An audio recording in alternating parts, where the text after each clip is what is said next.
Notion of procreation, yes, this is an argument that's often deployed against same-sex partnerships, etc. Yeah. I think we need to remember something I said earlier on, and that is that, first of all, homosexuality is very uncommon. There are some very, let's say, some very ambitious estimates that something like 5% of the population are either gay or lesbian, so this is a very small minority of people. It's also a very stable statistic, so we're not finding that more people are gay these days or lesbian these days. It's remained the same. So I don't think the argument that 5% of the world population will suddenly change the balance of the world is quite absurd, actually. So no, I completely reject that. And there is a great deal of research by psychobiologists that clearly shows this trend. So no, I don't think that's a threat to procreation at all. Secondly, I think that homosexuality is biologically determined. I don't think it's something that you learn, despite the view in many cultures. Fears, the fears, you know, that's expressed that you can encourage people to be homosexual. No, I don't think that you can. We need to differentiate between behavior and a sexual orientation. Yes, some heterosexual people may at times engage in homosexual behavior. This happens.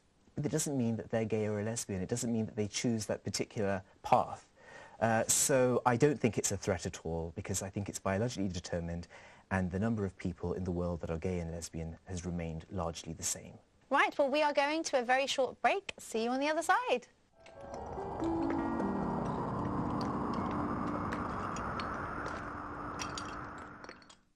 Are you a business who had an interest rate swap loan? Was your business missold interest rate swaps or other similar products? We can help you recover thousands of pounds. Barclays, Lloyds, HSBC and Royal Bank of Scotland systematically missold complicated interest hedging products to thousands of small business customers. The FSA concluded that swaps were missold and has ordered the banks to pay appropriate compensation. To find out more, call JIC Swap Claims now or go online at swapclaim.tv.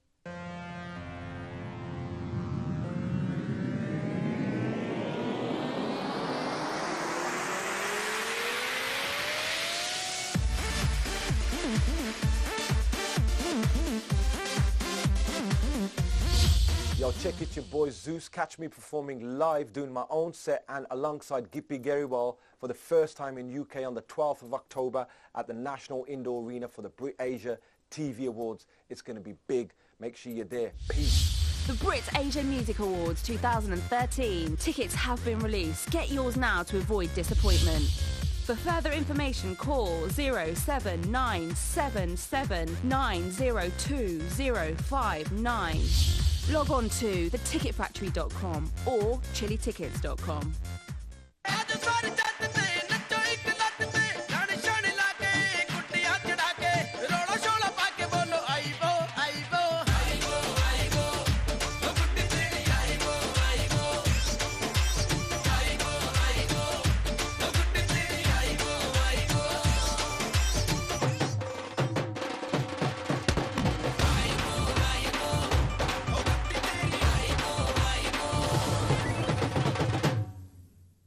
Asia TV brings you a new era of affordable and impactful TV commercials.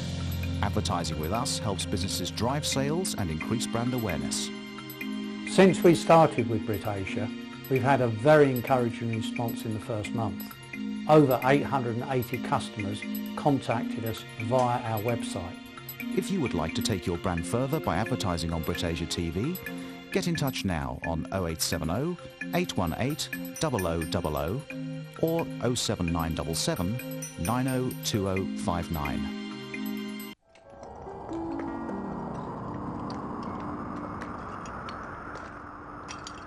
No, I don't. I just think it's normal. It's nothing. I don't think it's normal. I think everyone has their own personality and things. So I don't think they should be discriminated because of the way they are.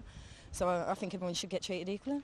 Not at all. I treat them like everybody. I treat everybody else. They are as humans as everybody is, and as I said, I don't think it's a big issue. And especially in today's society, and it's whatever people live.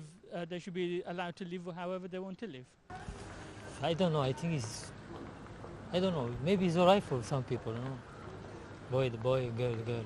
Maybe it's alright. The way I see it is like I don't base my friends on, you know, sexuality, race, religion, anything like that. So if someone was gay, it wouldn't make a difference as long as they're nice. They're cool. Not at all in terms of discrimination. We don't discriminate against them whatsoever. But there is discrimination within the Asian community in terms of people who are homosexuals. It's very hidden within the communities. And a lot of people feel scared, you know, to come out.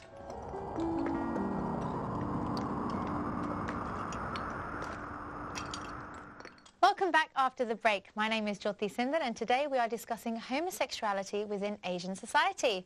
I'm joined in the studio today by Dr. Russi Jaspal, who focuses on social psychological concerns and developing possible interventions for their resolution. Now, even Pope Francis shook the Catholic world, stating in stark terms that the Church has erred by focusing so heavily on abortion, homosexuality and contraception to the detriment of traditional Christian values like helping the poor. He also said of gay priests, "Who am I to judge?" and said, "Tell me, when God looks at a gay person, does he endorse the existence of this person with love or reject and condemn that person? We must always consider the individual, the person." Now, it seems views are changing, possibly softening towards homosexuality. We even have laws allowing same-sex marriages. Now, Dr. Jaspal, do you feel that there is a growing confidence surrounding homosexuality? You know, are people accepting of it? And do you feel people are being far more tolerant towards this? Yes, I do. I do think that there's growing acceptance of homosexuality, but I think it's there's always that risk of us being complacent and thinking that there is unanimous acceptance of this, and there simply isn't. One of my colleagues, I think I've talked about this earlier on, Professor Eric Anderson, who's based at the University of Winchester, has looked at attitudes towards homosexuality within a very specific setting. So he's looked at attitudes within a middle-class sixth form college in the south of England, which is attended predominantly by white middle-class young boys and girls. And he's found that attitudes towards homosexuality are improving in these contexts, that he describes what a softening of masculinity, this idea that boys are finding it increasingly acceptable to show affection towards other boys, to maybe hug their male friends and etc., and that this is no longer frowned upon in the same way that it has been in the past. So basically boys are not really afraid of being called gay, and that others wouldn't even suspect them of being gay because of this extra physical contact. This seems to suggest that there's growing acceptance, that people are becoming more accepting. But as I said, it is not the case everywhere, and I think gender has a really important role to play, particularly within South Asian society. There are very specific, let's say, rules about gender norms, about what it means to be a man and what it means to be a woman, and what a man can do and what a man should do and what he shouldn't do. And so there is a fear, I think, among many young South Asian individuals that they may be accused of being gay, and that this can result in negative consequences socially, etc. So there is still a lot of work to be done among ethnic and religious minority groups, I think, in particular. It's not just in school, of course, it's also within the general population as well. There is homophobia within the general population. But I do think things are going in the right direction. I mean, speaking of homophobia, I mean, what do you think is the biggest concern about homosexuality? You know, why is this homophobia that still exists, and how do we overcome those concerns and those fears? I think the biggest problem associated with homophobia, homosexuality, is hate crime. Right. The reason for this is that often people are not aware that what they're actually doing is committing hate crime when they commit particular acts that they see as being legitimate. I'll give you one example of two men who were convicted of hate crime against gay people in the city of Derby, which is a city I know very well. They were found guilty of distributing anti-gay leaflets, and these leaflets called for the death penalty against gay people, and as you can imagine, this created a lot of fear within the gay community in the city of Derby. Absolutely. Yes, and so of course and some people may justify this on religious grounds, but we must remember that what's actually happening is we're creating a situation where fear and where intense worry is becoming normalized. It's becoming the case for gay and lesbian people, and that's something that I think should stop. What sort of background did these individuals come from? Well, the two individuals were of Pakistani background, okay. And they described these as religious leaflets, and they were quoting aspects of Islamic religious scripture when doing this. Now, of course, their actions do not represent all Muslims at all, but they themselves were trying to represent Islam here, and they were. So we have Gay Pride in the UK, and there are growing celebrations across the world, including the second annual Gay Pride Parade in Uganda. I mean, what effect do you think these growing celebrations have on society as a whole, and specifically on the Asian community? Well, I think we can look at this at various different levels. The implications this has for individuals who identify as gay, lesbian, bisexual, transgender, well, I think the implications are very positive. We know from basic psychology that people look for a sense of belonging. They look for acceptance and inclusion in relevant groups. We all like to feel that we're accepted by others. And Gay Pride provides such a context for gay people who may have previously been marginalised. It provides them with a sense of being with others who are in a similar situation. So the implications are positive for them. For society, what it does is it also creates greater visibility for LGBT individuals, showing society that they actually exist. But I think that sometimes gay pride is interpreted by some people as being immoral, as encouraging homosexuality, and I don't think it does. I don't think it encourages it at all. I don't think it's even possible to encourage homosexuality. So I think this has raised questions about the position of gay and lesbian people within broader society, and it has actually created a situation of, let's say, conflict also between different groups within society, where some groups are opposing this, and they're actively trying to stop gay pride from taking place. And indeed, this was one of the reasons that these two individuals in the city of Derby distributed anti-gay leaflets calling for the death penalty for homosexuals. And for those of you who don't know, LGBT is, correct me if I'm wrong, lesbian, gay, bisexual and transgender. That's right, individuals. yes. I got it right. Right, we're going to a quick break. See you on the other side.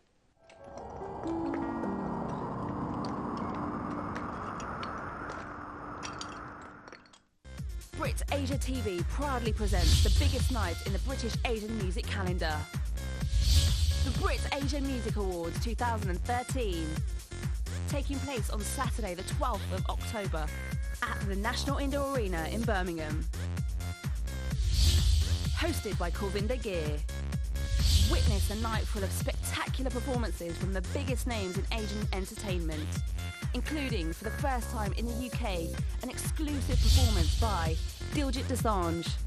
Also performing exclusively for the first time in the UK, Gippy Garewal, Lakwinder Wadali, Jazz Dummy, Rackstar and the Dream Warriors, Surinder Shinder, Baudit Malwa, Roach Killer, Steel Bangles and Cashtastic.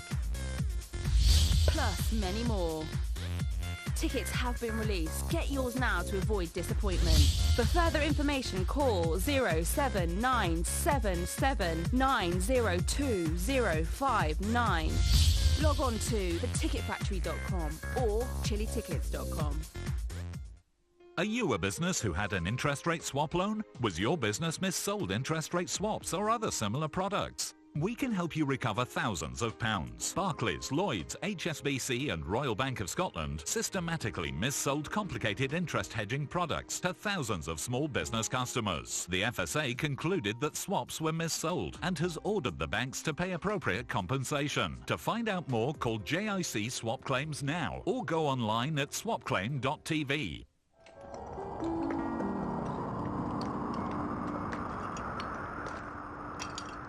Hello and welcome back after the break. My name is Joyti Sindar and you are watching Rendezvous, where today we are discussing homosexuality within the Asian society. I am joined in the studio today by Dr. Russi Jaspal, and we are going over same-sex marriages. Now, same-sex marriage, also known as gay marriage, is marriage between two persons of the same biological sex. Now, as of August 2013, 15 countries allowed same-sex couples to marry. A law has also been passed in the UK, effective in England and Wales, which is expected to be fully enforced in 2014. Now, polls in various countries show there is a rising support for legally recognising same-sex marriage, whether it's across race, ethnicity, age, religion. or political affiliation and socio-economic status. Recently, the UK, which we did touch upon earlier, had its first Muslim lesbian marriage in Manchester. Now, Dr. Russi Jaspal, what is your personal opinion on same-sex marriages, and do you feel countries need to be more accepting? Well, I think this is really a question for an ethicist or somebody who specializes in the morality of same-sex marriage, and that's not my area. I can only really talk about this from a psychological perspective and provide some insight into what gay and lesbian people may themselves be thinking about this and why they have been fighting for this and why this means so much to them. Please do. Yeah, so of course, as we know, in 2005, civil partnerships were introduced in the United Kingdom, and this provided many of the same legal rights as heterosexual couples, but this wasn't seen as sufficient by every gay and lesbian person. This was seen as being falling short of providing all of the same rights as heterosexual people. Now, you may ask why. Well, the response to that would be that why should there be a system where homosexual people are not recognized in the same way, exactly the same way, as heterosexual people? So this was the question that people were asking. And I vividly remember a lesbian couple, two university professors, Professor Celia Kitzinger and Professor Sue Wilkinson, who went to Canada, had a legal marriage as was possible in Canada at the time, only to return to the United Kingdom and to find their marriage was not recognized as a marriage but rather as a civil partnership. So they took the government to court to try and promote change and to get their partnership recognized as a marriage, and they lost their case and were given a very hefty bill. Now, I think that the reason that they did that and the reason that they had a lot of support by members of the LGBT community, lesbian, gay, bisexual, transgender community, was that they really weren't given the same level of support. A civil partnership can, for some people, imply a step below or a notch below a marriage, that it's not, that there's a differentiation, and they're asking why they're being differentiated, why they're not recognized in exactly the same way. So I can understand certainly why people are a bit upset about that. And there's a lot of increasing examples of homosexuality sort of not being accepted. I mean, we've got Russia. We were talking earlier about, you know, what's going on there. I mean, what are your views on the Russians, you know, saying homosexuality is, some people are saying that it's illegal, or some people are just saying that it's not acceptable, or you shouldn't talk about it. I mean, what is your view on that?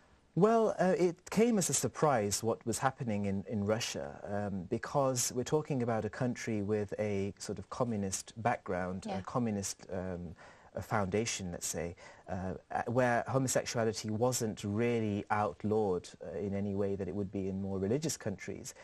What's happening in Russia at the moment is that they are barring people from encouraging homosexuality. Now, encouraging in inverted commas, because, as I said earlier on, I think homosexuality... How do you encourage? Yeah, that you cannot encourage it. I think it's a biological phenomenon, and it's not possible to encourage people to be either straight or gay, and to succeed in changing their sexual orientation. I don't think that's the case at all. But yes, so that it's now an illegal offence to encourage that. What does that mean in real terms? Well, we only need to look back in history, not too far back in history. The UK legislation in the late 80s, early 90s, introduced by Margaret Thatcher, that was known as Section 28. What Section 28 advocated was a ban on the encouragement of homosexuality within schools. So let's put this into context. What was being argued was that we shouldn't encourage children to be gay or lesbian. In real terms, what that meant was that when young people who are discovering their sexuality had doubts about their sexuality and wanted to talk to other people, they couldn't speak to their teachers. You can't say anything. It was impossible to, because it was an illegal offence for teachers to encourage homosexuality or to be seen to be doing so. So, of course, we can imagine that this would have caused a great deal of conflict among people who are unable to tell their teachers, people whom they trust, potentially, about their sexuality. Well, that's what we're seeing in Russia. Luckily, this legislation no longer exists in the United Kingdom since 2001, but it does in Russia. So I think this will create problems in Russia. On that point, I mean, do you feel that there is an over-sexualization within the sort of education system with children? I mean, you know, they are being taught at a young age about sex, and, you know, now it's out there all the time, and then on top of that is this, you know, homosexuality, whether it's gay, lesbian, bisexual, whatever it is. Do you not think that that does have an impact on children at a very young age? I think that what's very important is to create awareness, because I think knowledge is the key to everything. It is the key to completely destroying negatives like discrimination. And if we don't tell people that there is diversity, the diversity is there, it's always been there, and it always will be there, because it's biological diversity. If we don't tell people, tell children that gay, lesbian, bisexual, transgender people exist, they'll never know. So they will grow up with prejudicial attitudes. They will discriminate, they will lack acceptance towards others, and we will be back to square one. We won't defeat the problem of discrimination. And so I think that it's very important for us to inform young children about the existence of sexual diversity. But at that age, when they are so young and they are just discovering themselves and forming an identity, and I know earlier you've mentioned on a couple of occasions that, you know, it's biological when you feel that you're gay or whether you're heterosexual. At that age, do you not think that it has some form of influence in terms of, you know, maybe individuals sort of experimenting, as it were, and seeing what homosexuality is about, and then taking that route down it, and then discovering they're gay, or however you put it? Well, I'm not at all advocating that we, in any shape or form, encourage any kind of sexual behaviour among children. That's absolutely inappropriate. What I'm saying is that we need to tell children that gay and lesbian, bisexual people exist. Because let's think about this within the context of gay adoption. Now, this is perfectly legal in the United Kingdom and in many other countries. So babies and young children are being brought up by same-sex couples. Now, something that that many people have said to me is, well, children will face discrimination.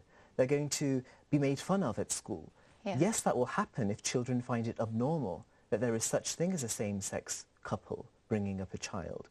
If we tell children that this exists, that some people are gay, some people are lesbians, I think we will create a context of growing acceptance. But I must emphasize, I'm not at all advocating that we encourage underage sex at all. That's just, you know, not at all what I'm advocating. I think that there is a time for everything, and only through knowledge will we, and knowledge delivered in an appropriate and proportioned way, will we actually make social progress, I think. What have you seen in your experience, or cases that you may have been involved in, regarding individuals who do wish to engage in same-sex marriage? You know, you mentioned that it was difficult for a couple of professors that you knew.